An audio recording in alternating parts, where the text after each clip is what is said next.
साथ हैं वैदिक संस्कृति के अध्येता डॉक्टर अरुण कुमार जायसवाल जी। नमस्कार। नमस्कार। श्रीमद् भगवद गीता के चौथे अध्याय का 39वां श्लोक, श्रद्धावान लभते ज्ञानम तत्परः संयतेन्द्रियः ज्ञानम लब्ध्वा पराम शांतिम चिरेणाधिगच्छति।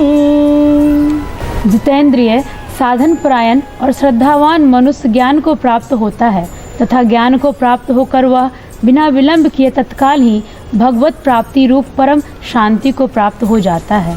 क्या महिलाएं पुरुष की अपेक्षा ज़्यादा इंट्यूटिव होती हैं? अगर होती है तो कैसे? एक बात बताएं, क्या श्रद्धावान को ही ज्ञान की प्राप्ति होती है? और साथ ही यह भी बताएं कि जीवन की 80% समस्याएं भावनाओं की शुद्धि से सुलझ सकती है। इस श्लोक बड़ा ही महत्वपूर्ण श्लोक है। हम समझते हैं किताब पढ़ने से, बहुत सारा रिसर्च कर लेने से ज्ञान हो जाता है। ऐसा नहीं है। हाँ, रिसर्च में आप अनुभव को प्राप्त करते हैं तो ज्ञान हो सकता है, लेकिन सिर्फ पढ़ाई कर लेने मात्र से ज्ञान हो जाएगा नहीं। सिर्फ बुद्धि से आप जानकारी प्राप्त कर सकते हैं, ज्ञान को नहीं। ये स्पष्ट हम लोगों को समझना चाहिए। इस मायने में यह श्लोक बड़ा महत्वपूर्ण है कि बहुत स्पष्ट रूप से भगवान हमें बताते हैं। इसमें भगवान इस श्लोक में कहते हैं, श्रद्धावान लभते ज्ञानम। श्रद्धा से ही ज्ञान प्राप्त होता है, लेकिन श्रद्धा के साथ तत्पर संयते इंद्रिय, मतलब जितेंद्रिय और साधना संपन्न। अब ये श्रद्धा क्या चीज़ है?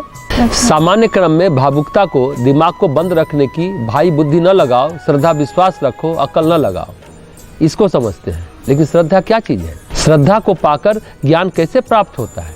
मनुष्य जो सामान्य क्रम में भूल करता है, हमें लगता है बुद्धि है ज्ञान प्राप्ति का साधन, तर्क विचार एवं बुद्धि को हमने ज्ञान प्राप्ति का साधन मान लिया है, लेकिन ये बात नहीं है। जैसा हमने पहले भी कहा, ज्ञान प्राप्ति का साधन है अनुभव करने की क्षमता।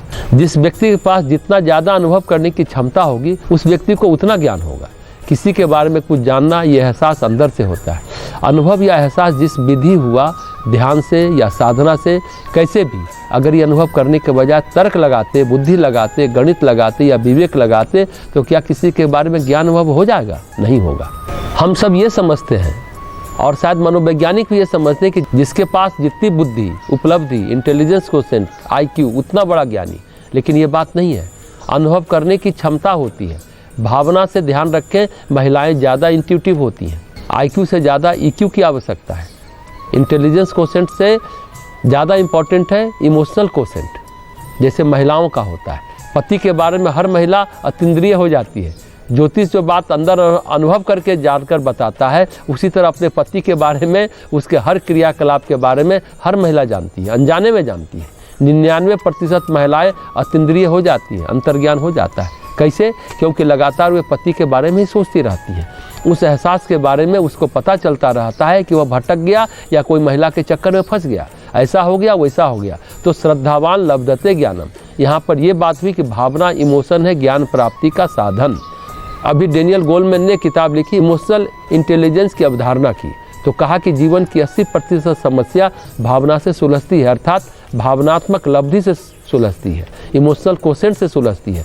20% समस्या बुद्धि से सुलझती है, बुद्धि लब्धि से, इंटेलिजेंस कोशेंट से। ये बड़ी महत्वपूर्ण बात है। जीवन में सफल होने के लिए भी बुद्धि की भूमिका मात्र 20% है, भावना की भूमिका 80%। बुद्धि लब्धि एक सीमा तक है, भावनात्मक लब्धि की सीमा आप सुन ही रहे हैं 80% है। जिसको आप समझदारी कहते हैं वह है भावना। आप अपने को महसूस करते हैं, दूसरे को महसूस करते हैं, लेकिन हमेशा शिकायत क्या रहती है? पत्नी हमेशा पति की शिकायत करती है, ये तो हमें समझते ही नहीं है। और पति की शिकायत होती है कि ये तो हमें समझती ही नहीं है, क्योंकि भावनाओं से एक दूसरे को एहसास नहीं करते ना, समझदारी से काम नहीं लेते ना। भावनाओं से भटकना है तो समझदारी और कम हो जाती है। जहाँ इमोशन नहीं होगा वहाँ समझदारी नहीं होगी। पर ये इमोशंस हमेशा क्यों नहीं काम करती? क्योंकि हमेशा शुद्ध कंडीशन में, शुद्ध अवस्था में नहीं होती। भावना में वासना घुल जाने के कारण इनके जो इंट्यूशन पावर है, इनमें जो अंतर प्रज्ञा है, समझदारी, अंतर्बोध है, अंतर्ज्ञान की क्षमता कम पड़ जाती है। या तो भावना बुद्धि से डोमिनेट हो गई, भावना पर बुद्धि हावी हो गई, तो ये क्षमता कम पड़ जाती है। तो श्रद्धा है भावना का शुद्धतम रूप, ऐसा शुद्धतम रूप जहाँ पर कोई व्यवसाय, कोई व्यापार, कोई लेन देन की बात नहीं है। और भावना का शुद्धतम और विकसित रूप है श्रद्धा। बहुत महत्वपूर्ण बात है। भावना का शुद्धतम रूप है श्रद्धा। श्रद्धा का मतलब है आपकी भावनाएं बहुत विस्तृत, व्यापक, स्वार्थ और अहम से मुक्त हो गई है। जिनकी भावना स्वार्थ और अहम से मुक्त हो गई वह शिखर पर पहुंच जाता है, वह जीता है अपनी चेतना के शिखर पर। जैसे कि इस दुनिया में केवल भावना में जीने वाला कौन हुआ? महात्मा बुद्ध, इसलिए उनको करुणा अवतार कहा गया। बुद्ध ने जो बोधि प्राप्त की, बुद्ध ने जो ज्ञान प्राप्त किया, वह प्राप्त किया भावनाओं के शिखर पर आरूढ़ होकर। इसलिए भगवान कहते हैं श्रद्धावान लभते ज्ञानम, श्रद्धावान को ज्ञान की प्राप्ति होती है। ज्ञान का मतलब मूढ़ता, श्रद्धा का मतलब मूढ़ता नहीं है। हम सोचते हैं कि श्रद्धा का मतलब दिमाग न लगाओ। श्रद्धा का मतलब है अनुभव करने की क्षमता का चरम और परम विकास। एक और व्याख्या अगर श्रद्धा की सुने तो श्रद्धा का मतलब है अनुभव करने की क्षमता का चरम और परम विकास। यह है श्रद्धा और श्रद्धावान का मतलब। हम तो गुरु के भरोसे हैं, भगवान के भरोसे, हमें क्या करना। श्रद्धावान का मतलब अकर्मण्यता कतई नहीं है। श्रद्धा में न तो रजस है न तो तमस है, सिर्फ और सिर्फ शुद्ध सत्व है। यहाँ क्रिया भी अपने शुद्धतम रूप में है। इसलिए भगवान कहते हैं तत्परा संयते इंद्रिया, निरंतर श्रम करने वाला, निरंतर प्रयत्न करने वाला, निरंतर साधना करने वाला, इंद्रियों पर संयम रखने वाला। भावुकता की भटकन नहीं है वहाँ पर, न तो अकर्मण्यता है न ही भावुकता की भटकन है। तो वह है श्रद्धा करना। निरंतर साधना परायण, निरंतर शुद्धतम भावना में जीने वाला व्यक्ति प्राप्त करते हैं ज्ञान। यह ज्ञान प्राप्त करने के बाद उन्हें मिलती है शांति, परम शांति। क्योंकि जहाँ आप ज्ञान के चरम शिखर पर होते हैं वहाँ आप महसूस कर लेते हैं। ज्ञान के चरम पर भगवान बुद्ध को क्या प्राप्त हुआ? निर्वाण। निर्वाण का मतलब क्या है? जैसे दिया जल रहा था, उसे आपने बुझा दिया। जैसे कि हलचलें चल रही थी और वह समाप्त हो गई। निर्वाण का मतलब है परम शून्यता, परम शांति, अर्थात जहाँ मन ही विलीन हो गया, अशांति का नामो निशान ही नहीं रहा। जब मन चित्त विलीन हो गया तो कौन बचा? परमात्मा बचा। शून्य में कौन बचा? परम शून्य। प्राप्त होती है शांति। श्रद्धा होना भी अपने आप में एक साधन है। एक कहानी है, गंगाधरण एक सामान्य आदमी थे, पढ़े लिखे भी नहीं थे। उनको एक दिन अचानक बोध हो गया। उनसे पूछा तो बोले यहाँ पर आए तो हम 16 साल के थे, अब तो अरविंद आश्रम में 86 साल के हो गए। 70-80 साल उन्होंने अरविंद आश्रम में रहते हुए हो गए थे। जब छोटा था तो श्री अरविंद दर्शन देते थे, मिलते थे, मैं भी मिला। श्री अरविंद ने पूछा कि तुम यहाँ क्यों आए हो? मैंने कहा कि मुझे ज़्यादा तो मालूम भी नहीं है कि मैं यहाँ क्यों आया, लेकिन इतना कह सकता हूँ रोटी खाने या आश्रम की शरण ढूंढे यहाँ मैं नहीं आया। कोई चीज़ है मेरे अंदर जो मुझे यहाँ खींच लाई है। श्री अरविंद ने श्री माँ से कहा कि ये लड़का हमारे योग के लिए तैयार है। फिर उसको ड्यूटी मिली। पढ़े लिखे तो थे नहीं, इसलिए कभी नाली साफ करने की तो कभी गायों की सेवा करने की। हमें जो ड्यूटी मिली हम अपना काम करते रह गए। बालकनी से श्री माँ ड्यूटी के समय दर्शन देती थी। नाली साफ करते समय हम बालकनी दर्शन के लिए बार बार चले जाते थे तो हमारा इंचार्ज डांटता था कि काम छोड़कर क्यों चले जाते हो। कमरा भी रहने के लिए नहीं था। एक बार गौशाला के कमरे में हमें रहने को मिला। हमें बड़ी परेशानी होती थी पर हमने कुछ नहीं कहा। सोचा भगवान अंतर्यामी है, हमारी बात उन तक पहुँची जाएगी। तो जिस तरह से समय हमें घुमाता रहा उसी तरह से हम घूमते गए। एक दिन श्री माँ गौशाला आई। उन्होंने पूछा कि गौशाला में कौन रहता है? गंगाधरण।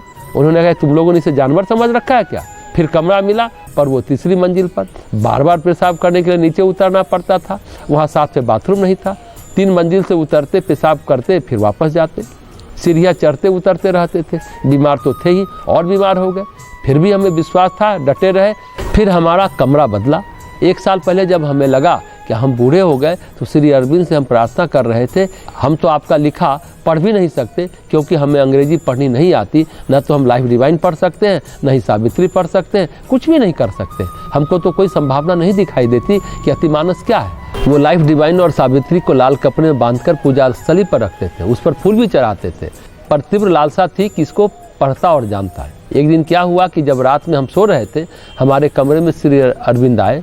मेरा पूरा कमरा प्रकाश से भर गया। उन्होंने मुझे उठाया और कहा कि मुझे पानी पिलाओ। उसे मैंने देखा कि सारा जगत प्रकाश से भरा हुआ है। जैसे हम प्रकाश के बने हुए हैं वैसे ही सारा जगत प्रकाश से बना हुआ है, वस्तुएं प्रकाश की बनी हुई है।